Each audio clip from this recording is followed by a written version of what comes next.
This video may include content that could be upsetting for some viewers. I endeavour to collect as much factual information as possible from books, newspaper articles, autopsy reports, police reports and inquest information. I mean no harm to the families of the victims I will speak about and only wish to bring awareness and attention to the individual cases and especially the unsolved cases. Jerome, known as Jerry Brudos, was born in Webster, South Dakota on the 31st of January 1939. He was the second son of Henry and Eileen Brudos. Even though the family lived on a farm, he was unwanted. Maybe that was an inkling of what was to come. In 1944, at the age of 5, Jerry was living in Portland, Oregon. At this point, Jerry became fascinated with women's high-heeled shoes. He found a pair of heels in a junkyard and decided to wear them home, like you do. His mother didn't take kindly to this and screamed and berated him and decided to burn them in front of him. A couple of years later, the family moved to Riverton, California, where Jerry started school. He took a shining to one of the pairs of heels that his teacher wore and so decided to steal them and take them home. Unfortunately for him, Jerry's classmate informed the teacher and after a stern telling off became very embarrassed and left the room. By the time Jerry turned 7, he started to have more problems in school and failed the 2nd grade. These problems were mainly medical and he was diagnosed with measles, swollen glands and laryngitis. He had an operation to fight against different fungal infections. He also complained of constant headaches that would often leave him unable to see clearly. The school officials thought that getting him glasses might solve these issues and help him achieve his grades in school. However, it was found that he didn't actually need glasses and his headaches still persisted. Between 1947 and 1951, Jerry's family moved again, but this time Jerry's neighbours included many teenage girls, and Jerry began to sneak into their house with their brothers and play with the girls' clothes. At around this time, Jerry's shoe fetish led to an obsession with women's underwear too. A few years later, Jerry began to go through puberty. His mother was disgusted by anything sexual in nature, even forcing Jerry to wash his own stained sheets by hand. Jerry began to have fantasies about capturing a girl and forcing her to obey his demands and beg for mercy. Jerry began to study electronics at Oregon University. He continued his habit of stealing women's shoes and undergarments and used them to enhance the pleasure of masturbation. In the late summer of 1955, 16-year-old Jerry stole the undergarments of an 18-year-old girl. But Jerry wasn't satisfied with this anymore and decided he wanted a nude photograph of the girl instead because this would satisfy his fantasies even more. He set up an elaborate plot to get the girl to pose for a nude photo. Jerry asked the girl to come to his house so he could help her get back her undergarments. When the girl arrived, she was pounced upon by a masked man with a knife that forced her to remove her clothes whilst he took several photographs. The man left and the girl got dressed and fled. Before she could get away, she ran into Jerry, who said he saw the intruder, but he was locked in the barn. The girl left and informed the police of what happened. A year later, Jerry lured a 17-year-old girl into his car. He drove her to a deserted farmhouse where he viciously attacked her. A couple stopped on the scene of the crime and notified the police.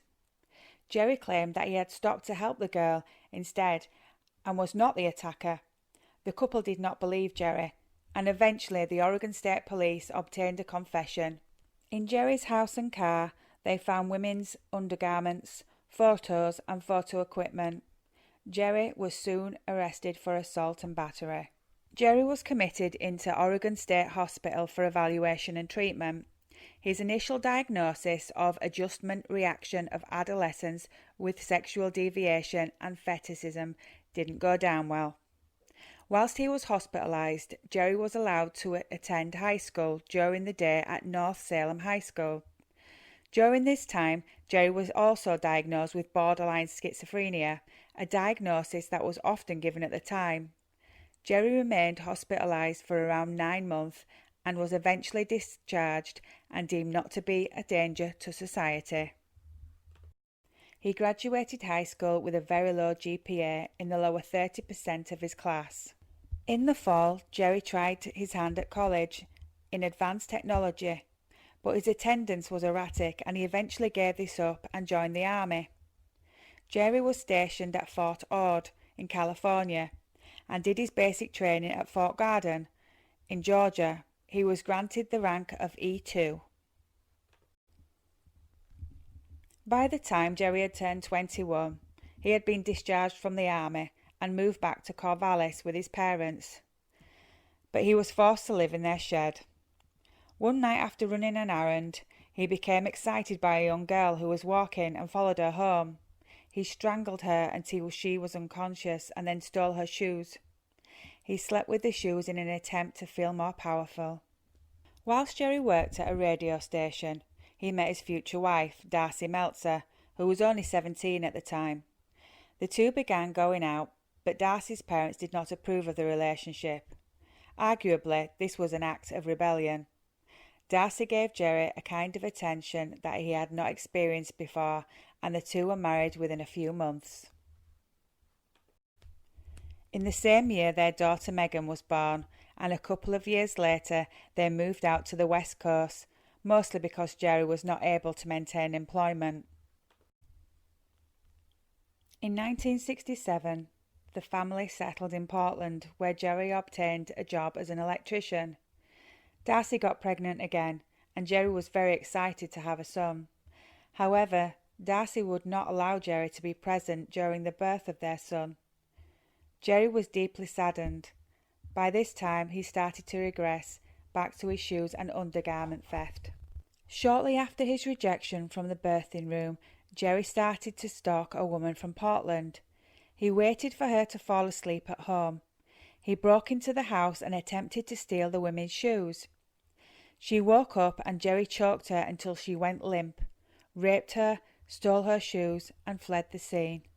In 1968, Linda Slauson had the misfortune of knocking on Jerry Brudos' home. She was a 19-year-old door-to-door encyclopedia saleswoman. Brudos lured Linda into the basement even though his family were in the house, knowing that Darcy had to press the intercom button to get into the basement. Once in the basement, he knocked her out with a wooden plank and strangled her. He dressed her in different female clothing, including undergarments, and put shoes on her that he had stolen. He arranged her body in provocative poses and used a hacksaw to cut off her left foot. He used Linda's foot to model his many pairs of ladies' shoes that he kept in the freezer. The company she'd worked for had no records of where she had worked that day, so it could not be determined as to where she might be. Brudos had thrown her body into the Willamette River. There was no evidence left and no signs of anyone killing her. Her case grew cold and started to become ignored. Jan Whitney, who was 23 years old, was having car problems on the way home from school. Brudos spotted her car and later admitted to strangling and killing her. He sexually assaulted her body in the car after killing her and brought her back to his basement that he called his workshop. There he hung her from a hook on the ceiling and abused her body for several days while dressing her up in women's clothing. Before disposing of her body, Brudos cut off her right breast to mould into a paperweight. He also cut off her feet to use as modelling shoes. Jerry's next victim was Karen Sprinkler. She was 19 years old. She was abducted by Brudos in a parking garage of the department store. She was going to meet her mother for lunch when she was held at gunpoint and was forced to get into Brudos' car. Brudos took Karen to his workshop and viciously raped her. He made her dress in many different items of clothing just as he'd done before and made him model and pose underwear and shoes. Eventually he killed her by hanging her on a hook and later disposed of her body in a lake. Before the disposal he also cut off her breasts and feet, just like the other victims.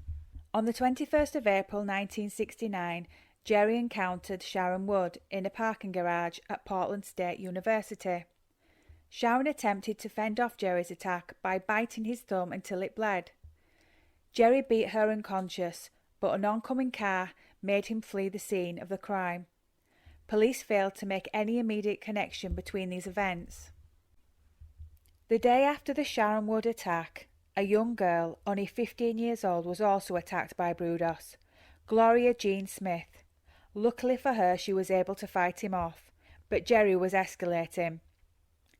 Jerry's next victim, just the day after, so that's 3 victims in 3 days, Linda Saley, 22, was abducted from a shopping mall parking lot. Brudos brought her to the garage where he raped her and strangled her and played with her corpse. He decided not to cut off her breasts because they were too pink, and instead drove an electrical current through her body and attempted to make them jump, which obviously failed. A local fisherman later found Linda Saley's body in the Long Tom River. In late May, Jerry started to phone dorm rooms at Oregon State University. Somehow, he was able to arrange several blind dates. At this point, police were appealing for help in catching the killer of several young women. A female student that had gone on a date with Jerry gave the police a description. At the end of May, the next time Jerry attempted to contact the girl, she informed the police and Jerry was questioned. Jerry cooperated and his information came back legitimate, so he was not arrested at that time. But as the police examined Brudos, they decided to go to his home for some follow-up questions. At the house, they saw several suspicious items in the garage and began to build a case. Brudos started to realise that the police were onto him and attempted to flee from the police, who were trying to serve a warrant on him for an attempted abduction he'd done the month before. Once Jerry was captured, the police began to interrogate him. Jerry had to be assessed to determine whether or not he was criminally insane. He was assessed by different psychiatrists and it was determined that he showed above average IQ and cognition and was deemed not criminally insane. He was, however, diagnosed as antisocial personality manifest by fetishism, transvestism, exhibitionism, voyeurism and especially sadism. So a whole lot of isms. Eventually, as more and more evidence was gathered, Brudos was eventually charged with the 3 counts of murder. The murder of Jan Whitney, Linda Saley and Karen Sprinkler. Brudos changed his plea from not guilty to guilty, and on the same day he was sentenced to 3 consecutive life sentences with no death penalty on the table in Oregon at that time. He was not charged with the murder of Linda Slauson, as her body was not found. 12 young women went missing in Brudos' area during the time he was free. An investigation was mounted to try and determine the whereabouts of the other missing women. A neighbour told the police that Darcy Brudos was complicit in one of the murders, claiming that Darcy helped Jerry carry a body to the garage. By August 1969, Darcy was arraigned and charged with aiding and abetting in first-degree murder of Karen Sprinkler. By the end of Darcy's trial, after testifying, she was found not guilty. A year later, Darcy divorced Jerry. She moved home, changed her name, and received a court order forbidding her children from ever seeing or contacting their father again. By 1999, Brudos was aged 60 and he went up for parole. Parole was not granted, and the parole board made it clear to the victims' families that Jerry would never be set free. Eventually, on the 28th of March 2006, Jerry Brudos died of liver cancer. At the time of his death, he was the longest incarcerated inmate in Oregon Department of Corrections, 37 years. Thank you for listening to my second ever video. I'm quite proud of this one. Any comments? I'd love to hear them, good or bad. I can learn from them. See you later.